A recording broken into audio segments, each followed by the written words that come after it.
Welcome to Season 2 of the Making Bank podcast, where we continue our exploration of South Florida's entrepreneurial landscape with host Keith Costello, co-founder and CEO of Locality Bank. Sit back, relax, and let South Florida visionaries guide you on an entrepreneurial journey from tribulation to triumph, sharing the very stories that have shaped them.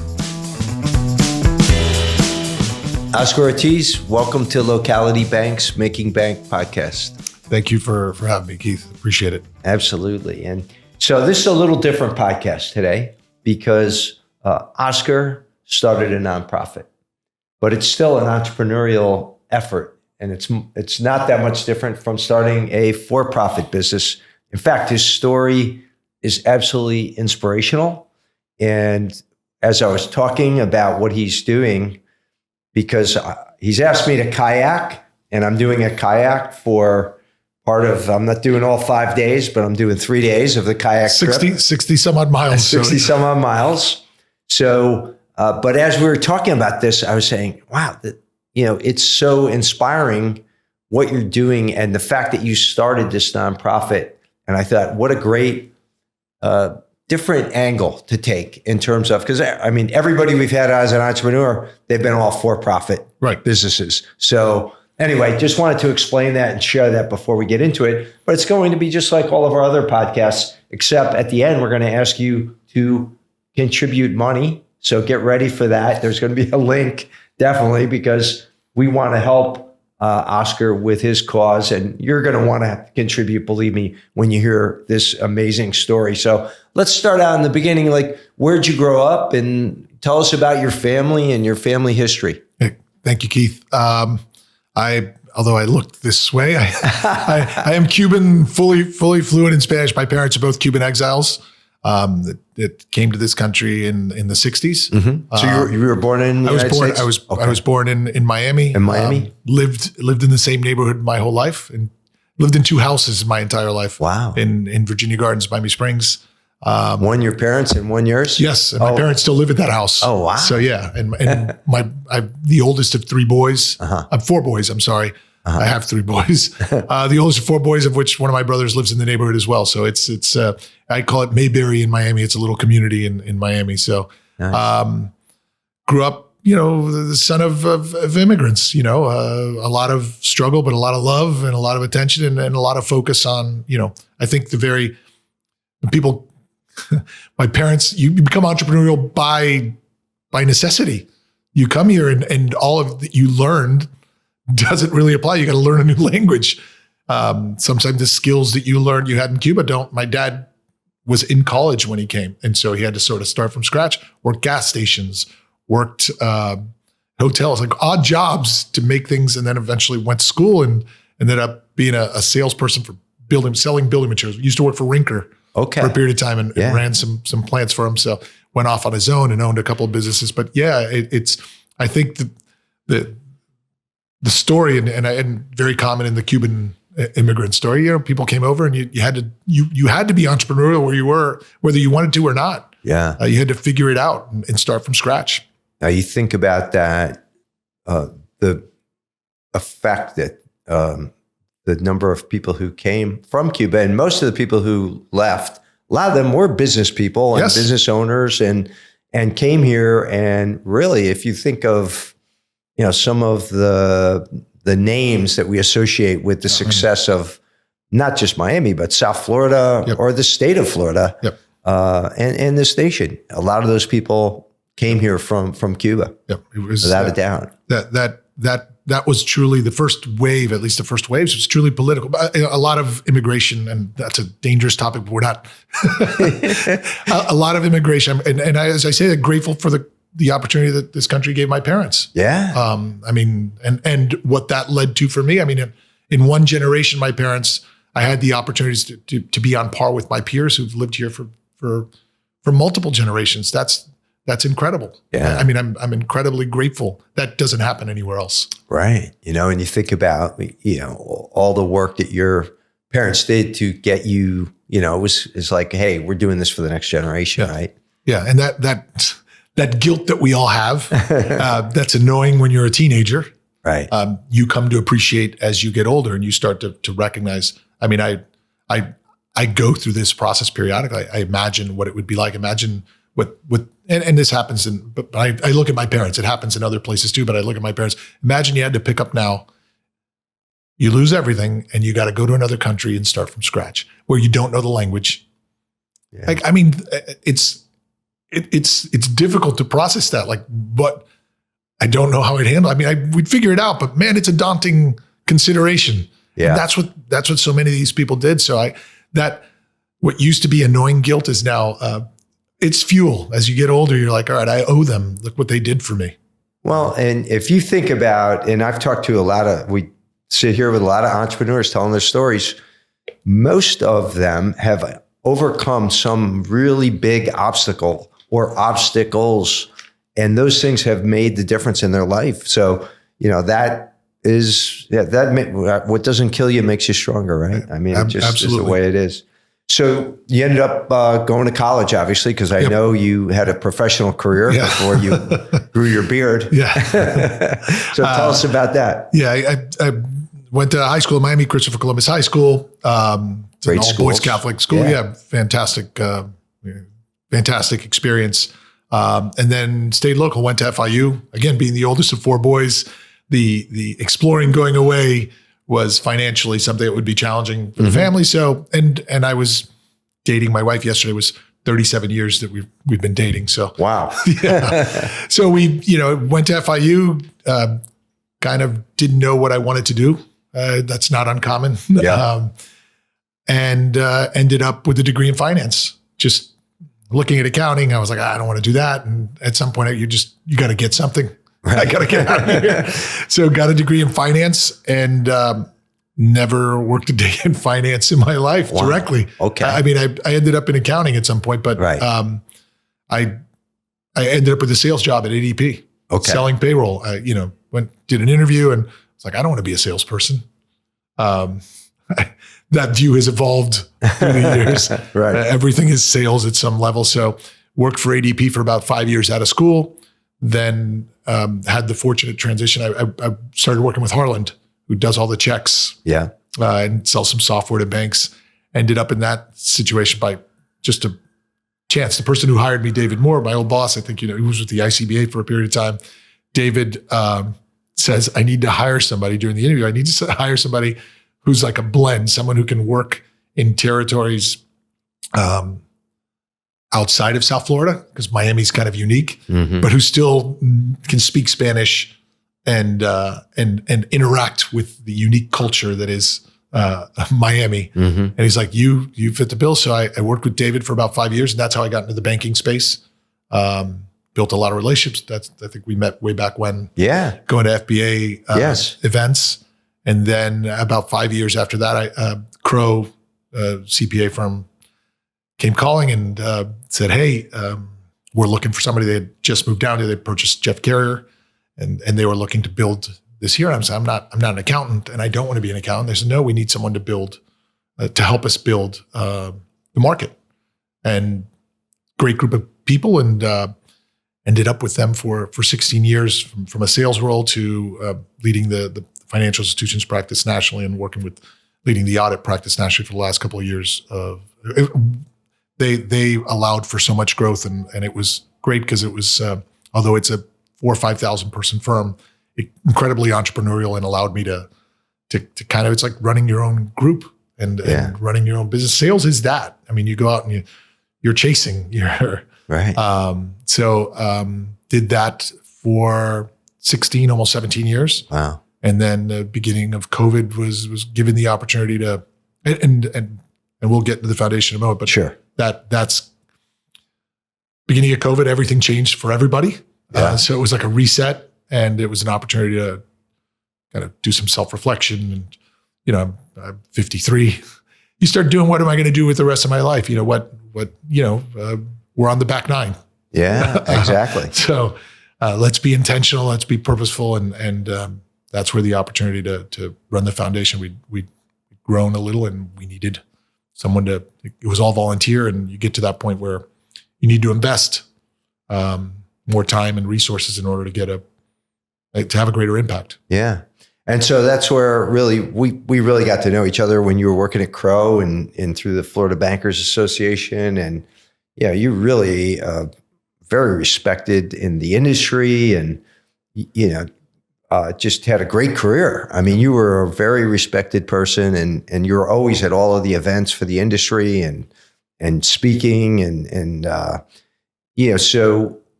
so let's talk about Sebastian, your son. Why don't you tell us that story? As I said, I'm 3 boys myself. I'm the oldest of 4, but 3 boys, and was living what I say the perfect life. Mm-hmm. I was career's going well, family's going well. The boys are growing up, and Sebastian at this point was 15 years old. He was a sophomore in high school, running cross country and track and field, and felt a mass, and tells us, "Hey, this feels weird." Hey, running, he's physical. Like, all right, did you hit yourself? No. And I said, well, does it hurt? No. So we're like, all right, let's watch it. But you don't think anything bad. And about a week to 10 days later, he says, I think it's bigger. And so that obviously triggered, all right, we need to look at this. It's October 25th of 2015. And I remember my wife set an appointment with the pediatrician saying, hey, can you take him? It's a night appointment, one of these. And I was like, all right, I'll take him. And I remember there was traffic. It was Miami Lakes, and we live in Miami Springs. So I was like, traffic. I was like, I considered it. I didn't do it. Let's go to Flanagan's and tell Mom we went. Obviously, we didn't do that. We went to the pediatrician, and he said, look, that's serious. You need to go to the hospital tomorrow. So again, you don't imagine. So the next day we went to the hospital and ran all sorts of tests, and said it was a tumor. They couldn't confirm at that moment without biopsying that it was cancer, but that needed to come out because it was through the scans of the ultrasounds. You can see the amount of blood flow and you can see the activity, and this is very aggressive. Mm-hmm. So, it was the first moment you're like, I woke up the day before and life was normal, and all of a sudden, within 24 hours, I'm being told my kid has cancer. So before the biopsy, it was even a moment of, look, that needs to come out. And so it was in his scrotum. It's not testicular cancer, so that's an educational point. Because it was a sarcoma. It's a soft tissue cancer. So that first day in the hospital, or that first day we went to after the pediatrician, we went to the hospital, they recommended to resect, the testicle and everything around there to manage. So kind of having this conversation with your 15-year-old son that, you're going to, and this could affect fertility. And again, when you go through the journey, you're processing, you're not even thinking about the consideration that this could turn out poorly. You're like, all right, I'm worried about fertility. I'm not worried about. So he's like, Dad, we've got to do it. We got to do it. So Trooper had the surgery that day. We got the confirmation that Friday, and then started the journey. We went to, he was at Nicholas Children's Hospital. They kind of tell us, I laugh at this. They tell us, here's the protocol. This is the treatment option. It's over 40 years old. I'm like, all right, this doesn't sound right. I mean, this doesn't sound right when you look at all the advancements that we've had. It just doesn't sound right. So I said, look, we're going to get a second opinion. So we went to University of Miami, Sylvester Comprehensive Cancer Center, and they basically say, all right, we're going to do the same thing. And I was like, oh, and I can say this as a Miami person, being born and raised in Miami. Miami is the fraud capital of all of these things. And I thought, this is some Miami stuff that people just don't know how to do this. So from there, I, in disbelief, but you regroup, and I had consultations with Sloan Kettering, with MD Anderson, and with St. Jude, and they all said, hey, this is all there is. There is no clinical trial. So in one respect, it calms you because there's nowhere else to go. So we're not going to have to travel. We started the process. It was brutal. He was 6 feet tall, 145 pounds. After 32 rounds of chemo, 23 rounds of radiations, and 4 major surgeries, I lost him in December of 16. And it was in his, the worst thing that can happen to a human.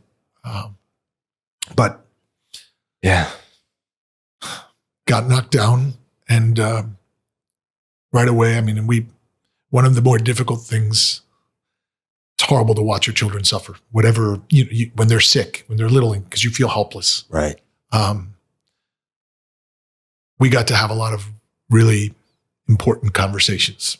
None that, end of life conversations aren't supposed to happen that way. They're supposed to be when we're closer to average life expectancy, but we talked a lot. And one of the things that was clear is that knowing what the outcome was going to be late in his treatment, where we were, that there was no curative options, is to try to help others.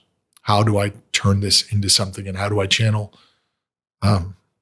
this grief into something positive? And at his service, I kind of made the determination, and I said, just 2 weeks after he passed, we're going to do something. I don't know what it's going to be, but we're going to do something because we need to make this better. And awareness, it's one of the biggest challenges with this, Keith. As an educated person, I thought between commercials, St. Jude commercials, and it seems like you watch TV, every third ad is a cancer drug, that we'd have a solution, and we don't. And Sebastian's case is not uncommon in pediatrics. We just don't have enough. And St. Jude, as wonderful as they are, can't do it all. Yeah. They have less than 100 beds in their hospital. When I tell people that, they're like, what? Like, yeah, there's 17,000 kids diagnosed every year. So wow. There's a need for that. And what we do at the foundation, I didn't know what we were going to be able to accomplish, because you're like, what can we do? Right. And as we've grown through the years, and now we've had an impact of over $6 million in 7 years. And actually this weekend, our doctors are coming down because we have a grant process. We raise the money. We have the money comes in, and then we have, I look at it as we raise the money, and then we go to the experts to determine where we're going to put it out. So we have this grant process, and our doctors evaluate that and determine, all right, this is good science. This fits kind of the mission of what you're trying to do, focus on developing options where they don't currently exist. Because the day of losing Sebastian was horrible. I argue that the day that they told me that there's nothing else they can do to help, more difficult. So channeling that energy into trying to make things better is what keeps me going today. It provides purpose. Yeah. Well, so obviously that was a defining moment in your life, and making a choice to, people deal with grief and horrible circumstances in their lives in different ways. And you and Rose, your wife, decided to pivot and turn this into as much of a positive for others as possible. And that's so admirable with what you've done. And so you continued, so you started the foundation, but you continued working at Crow. Yeah. And then you said that COVID gave you an opportunity to really pivot and turn into this full time, right? Yeah. I mean, the first 3 years, and I joke about it, and I don't mean to joke, but it's, the first year we raised $300,000, $350,000, and it was pity money. And I don't mean that in a light way. I mean, people felt bad and wanted to help. Yeah. And so that, obviously, like, wow, that's impressive. But then year 2, we raised $450, and year 3, we raised $500. So we're like, okay, this is no longer, the message is resonating, and there's obviously a need for more resources for kids with cancer. So that, all of a sudden, we were getting to that point where we had a strategic planning session. You start to do, because it's all volunteers, and you have board meetings, and you're like, all right, this is real. This is, because my first round of board members, and I have an amazing group of board members, and I'm so grateful to have leaders. Well, can I mention? One of our locality bank directors, Kelsey Weaver, is one of your board members. Yes, she's a founding board member. She's an amazing human being, and she's been there from day one. So we kind of had to do this reset, because I think everybody I asked at the beginning, Keith, no one could say no. Yeah. My kid just died. I need your help. it's moved so far beyond that because these people now, we all are like, wow, look what we're doing. Look at, and as we get to interact with families who are being positively impacted by the work we're able to do or the research we're able to fund, this has become more real. So at beginning of COVID, between Crow and the foundation, I buried myself in it because it was something I could control. And it wasn't healthy to be working as much as that. And so beginning of COVID, and don't know that a lot of people know this, but I had taken a sabbatical from Crow for about 8 weeks. I needed just to, I wasn't healthy. It was just, you run yourself into the ground. My therapist said, and it was one of the greatest analogies I've had. She said, you've been, the comparison is you were on vacation with the family. You were out on a boat. You got caught in a storm, and you lost a child in the storm, and you had 3 flotation devices left, and you've given those to your wife and your 2 other boys. You've been treading water for 3 years. You're going to drown. And it was such a profound moment for me to think, you can only go so hard for so long. Self-care is, I know it's thrown around in different ways, but every once in a while you got to sit back and reflect. So I took that time off and kind of knew where I wanted to go. And it's scary. No different than when you started the bank. I'm sure it's a little scary. Yeah. Throughout your career, you've started a few. It's a little scary to think, all right, I'm leaving this known for, in this case, not a completely different industry. I don't. Yeah. But you know where your heart is, you know where your passion is, and you've seen. I had the benefit also of having the foundation for 3 years and seen some growth and success. So you're like, let's take the plunge. It was, kind of the family meeting, figure out, okay, we're going to make, we've got to make some adjustments because income is going to change dramatically. Right.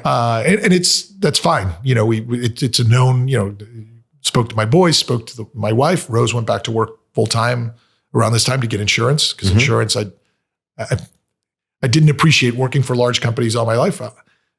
What the cost of insurance is. You hear about it, but then you're like, I think it was going to be, and obviously based on what we went through, we'd have to get very good insurance. Right. So for our family of 4, I think at the time it would have been $35,000, $40,000 to insure our family at a similar level to what I had with Crow. So that was it. The family kind of gave the approval. And I said, look, this is really what I want to do. And I'm grateful that it took some time to do it because I wanted to do it day one after losing Sebs, and that wouldn't have been smart. Yeah. Because people said, we should never no one should ever make those kind of huge life decisions when emotions are running as high as they are. So I'm grateful that we didn't. But 3.5 years out, when COVID started, I was like, all right, I'm ready. This is it. This is without a shadow of a doubt, this is what I will do for the rest of my life. I will. I even joke that there's a selfishness to it because people say it's amazing what you do. And I'm grateful. Helping others is really powerful. It feels good to help others. In December, I was in DC to visit one of the projects we funded, and meeting with the doctors, and one of our doctors there kind of giving us a report. Like when you do a visit to a construction site. Hey, right. How's this going? We gave you money. Is this thing going according to plan? So it's a little bit of that. And this is for a particularly deadly brain tumor. It's a different approach. They use focused ultrasound. They're using technology, the same technology used to break kidney stones. With brain tumors, they're particularly challenging to treat because the blood-brain barrier is there to protect it. So to get medications through it is difficult. So these folks are using focused ultrasound to disrupt the blood-brain barrier in order to get agents through the brain. So it's really remarkable. It's a different approach. And while we were there, one of the doctors who's part of this study mentioned that there's a little girl actually from Florida, Vivian, who is up there. She's one of 8 kids on this clinical trial. And I got to spend some time with Vivian and mom and dad. Wow. And they, to see firsthand when they tell you we don't have a lot of options. This is kind of our Hail Mary. So it felt so wonderful, selfishly. And these were funds that were coming from your foundation. This is a project that was funded by the people who support us. Because it's never me. It's really a we. Yeah. So it was such a, because research isn't sexy. It's one of the challenges. People like to see, last year we committed $1 million to research. And when I spoke at our gala, I kind of relayed to people, $1 million would have been $110,000 trips for families, which would have gotten us a lot of content. If we went to 100 families and say, here's $10,000 to take a trip somewhere, send us pictures and joyous moments. But that doesn't get us any closer to saving lives. So it's like I said, it's not sexy, but it's such an important part. And it's really hard because cancer is another thing that people don't recognize about cancer is it's unique to each person. You and I can be diagnosed with the same kind of cancer, same staging, and we're treated with the same, protocol, and you have a good outcome and I have a poor one. And it is because there's uniqueness in everybody. And I draw COVID as the example. We all know people who appeared to be healthy, but succumbed to getting sick from COVID. And we all know someone who doesn't appear to be healthy, a lot of high risk factors. And you're like, how are you asymptomatic? Right. All of us are unique. So a lot of what we focus on is kind of harnessing, especially the last couple of projects, the immune system to make change. So in doing that, it's exploring new technology. There's so many parallels that I draw to my prior life. Yeah. Because you're going through a lot of the same decision-making processes. Mm-hmm. Your evaluation, and you're looking for innovation. That's in banking. That's how huge is that? You built a bank on it. Yes, exactly.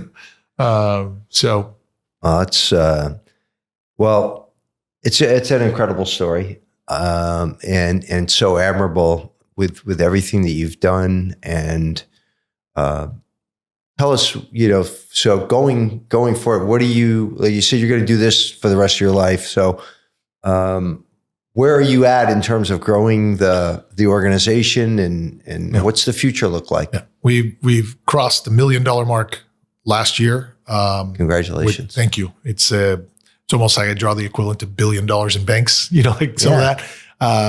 The data point, I think it's less than 12% of foundations ever reached that. So to be able to do this in such a short time, and it's me and one other person and a wonderful board. It's, because people ask, how do you guys do this? That's you and one other person? Yeah. That's incredible. Right now, that are employees. So you keep your overhead low. Yes. That's what we have to do. You got to invest. I struggled with it at the beginning because you want every dollar to go, but the reality is like in anything, you got to. You do have to invest. You got to invest. So we've gotten to where we have, I think, a couple of big piece items is to expand. We fund research throughout the country. Our doctors are from University of Miami, but there's one at Montefiore in the Bronx, one at Cleveland Clinic, and one who's a pure researcher in Massachusetts and Boston at the Broad Institute. So these are highly reputable places. And so this is not a community problem alone. Childhood cancer is a global issue. Yeah. So it's continue to get the message beyond Miami. Yes, we're based in Miami, and that's where the core started in South Florida, but it's growing beyond that. So looking for board members and others. We've held some events outside of South Florida and in DC where we have a good support group in a hospital we work with. Done events in Nashville where, again, we have that. So it's expanding there. And I think also this, as a salesperson throughout my career, is allocating my time. We've got a CRM and doing the analysis, because before Jasmine joined me last year, she was on the board, but you just run around, you're just going. We're getting to a point now where we can sit back and let's do some of the analysis. Sounds like our business. Yeah, it's sit back. First couple of years, you are just you got to grow. You're just going. And then all right, what's working? We've got a CRM tool now that we can do some analysis, where segmenting the donor population and understanding who's in this segment and how do we find more of these? How do we move people who are in the segment below up? And then how do we manage, it's no different. I mean, they're looking at our this distribution. It's 13% of our donors represent 82% over the past year, 82% of our revenue. 80-20 rule, right? Yeah. It's and everything. I mean, it is what it is. I think 50, there's almost 60% of our donors represent 5% of our revenue. Mm. And everybody's important. It's not, right. But we've got to stop allocating. The resources need to be allocated in a commensurate level. Exactly. Yeah. So I think that's next for us. I think also exploring grant opportunities, because we've done this. I'm very proud of the fact that we've done this very grassroots. Mm-hmm. We don't have a sugar daddy donor who's given us $500,000. Mm-hmm. Well, I welcome one. Just for the record, I'm not. We'd love to bring that person to you. We don't. We've done it very grassroots. It's we have a lot of generous donors, and so that's been fantastic. But I think it's being more strategic about seeking out those people and understanding there's a lot of foundations out there, whether it be family foundations who've got to focus. People have different missions. Some are focused on education, some health, some children. So really let's make sure we're chasing the right people, the people who we think would be a good partner. So I think that's what's stopping enough to do that. But when you're running around all the time, right? No, it is like you are running a business. It's just a nonprofit business. So we are committed. Locality Bank. We have committed to $25,000, and we're about at $18,000, I think, right now. We'd like to go way beyond that $25,000. So we're asking all of our vendors, our clients, our friends to support this really incredible foundation. When you hear this story, it just is so moving, and it is something. When you told me the protocol is 40 years old, I mean, it's unheard of that anybody would be dealing with a 40-year-old protocol for any type of illness in this day and age. And if it worked, I tell people all the time, it's not like the polio vaccine. We don't need a new one. That worked, Yeah. But when you have these kind of poor outcomes, and the sad part about it is, Keith, I mean, where it originates from, or if you will, I always say there's 3 legs to the stool that support the pediatric cancer world, because there isn't enough kids that get cancer. And I don't mean that cynically. I don't mean that. That's just the reality. So when you look at the 3 legs of the stool, government is one. So you have the National Cancer Institute. They have a $5 billion budget. Historically, less than 4% of that goes to pediatrics. So that's $200 million. I think the metric or the stat that's out there is Starbucks has more revenue than that in 3 days. So that's the government. That's one leg of the stool. Pharma. And this is not, pharma has plenty of legitimate criticism. They've also done some amazing things. So but pharma is not incented to develop products because they're beholden to their shareholders. Right. No, I absolutely understand it. However, I do think that we can be better if we've traditionally taken an approach of development. I use an economic term, a trickle down approach. We see what works for adults, and if it works for adults, we'll explore it with children. Yeah, children aren't little adults; their bodies are growing. The adverse impact is significant. We need to take a bottom up approach and find ways to provide long-term, increased long-term survival rates. So the data point I always use is, since there's only been 7 drugs in the history of cancer drug development that have been developed specifically for kids with cancer. Every other drug, there's been hundreds of drugs developed for adults. There isn't, and I mean, that's the stat that always blows me away. So the third leg of the stool are foundations. Like I mentioned St. Jude earlier, the American Cancer Society, who I used to raise money for, they've done a lot of amazing things, but they don't do much for children. Historically, less than 2% of what they raise goes to kids. So wonderful, but they don't do much for kids. So it's really smaller foundations. And I learned that smaller foundations like us, I mean, when we put out our first RFP, I was scared. I was like, who's gonna come to us? We had 30 proposals from Harvard, Yale, MD Anderson, like top universities throughout the country. And the reason being, Keith, is because there aren't a lot of resources. Our approach is we try to fully fund projects. That's another thing that we did from a business standpoint that is different. We can take $500,000 and do $10,000, $50,000 grants, but the average experiment, that we've seen and our doctors kind of showed us is it can go anywhere from $200,000 to $1 million is what an average experiment. Mm-hmm. So if we were to break it up, $500,000 and do $10,000, $50,000 grants, we'd have a lot more to say. We can say, look, we did 10 grants, it would be 10 pictures and all of that. But it's the equivalent of buying someone someone needs a car and I bought you tires. Now you got to go out and get an engine. Someone's got to get a chassis. Right. So they have to then build this out. So what we do by funding these projects fully, and I've seen it in the response we've gotten. We now, I got a call last week because someone's son, unfortunately, and this happens, and it's not a bad thing. People approach you sometimes like, I don't want to. I'm like, this is part of my life. This is what I do. So a friend of a friend said, hey, their son is relapsed with a brain tumor.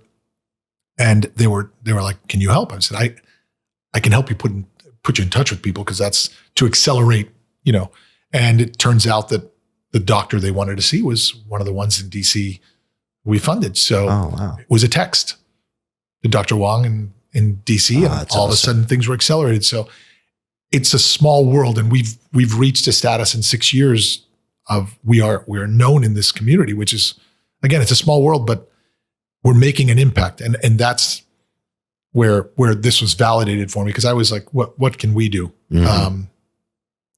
I've seen what we can do. And then in addition to that, that's kind of the three legs of the stool. But one of the things that we're going to do when we kayak down to Key West is we're also bringing down 7 to 8 families. We did this last year with a smaller group who are going to kayak in with us. Kayak in the last mile. And it's such a beautiful experience because we're able to give these families normalcy, even if it's for a moment, because some of these kids are in treatment, some of these kids are out of treatment, and there may be a family or two who's lost a child, but just give them normalcy and give them community, because it's so hard for these families and what they go through. And even when they've finished treatment, all these parents that go back, all right, one of the boys will be kayaking, there's all sorts of other medical concerns because of the toxicity of these treatments. Right. I mentioned fertility, but organ failure. There's all sorts of other issues. So we've got to find better ways. And that's part of the mission, is these less toxic, more targeted treatments. So, there's a lot of work to do, but that's why I'll be busy for the next, whatever I've got left. Well, it's an amazing story, and I don't see how anyone listening to this cannot be moved to make a contribution. You can be in in any range, as you said, right? It all matters. It helps, and it all does help. So we will put a link in our post of this podcast to contribute. That'll be to the Locality Bank effort. But we'd also, for people who don't get the link and are just listening to this, where's the site? It's tell everybody. www.sebastianstrong.org. And on social media, it's Seb's Strong. I'm not as adept in that world. This is more Jasmine's world. Facebook, Sebastian Strong, and LinkedIn, Sebastian Strong.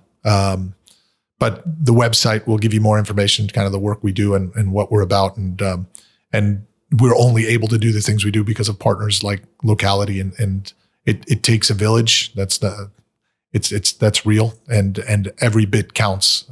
Because the other thing I share with people is, if you've listened to this, you can't unknow what we just shared. You can choose not to respond. Yeah. But you can't unknow that this is happening. And I think the other piece, and I don't say this to scare people, but, as a parent, we feel like, especially being type A, like if I do things a certain way, I can control or mitigate risks. There's a vulnerability to childhood cancer where it's just bad luck. Yeah. It wasn't anything that one did or didn't do. So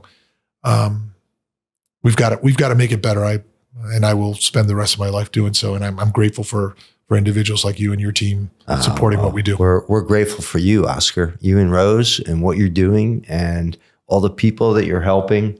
So anyway, thank you for being here today. And we're going to continue to help you as long as I'm living. I will try to help you with your mission. So I appreciate that. And looking forward to being out on the water with you. I can't wait to get out there and kayak. You'll get to see it. Some of you will be jealous. All right. Thanks. All right. Thank you.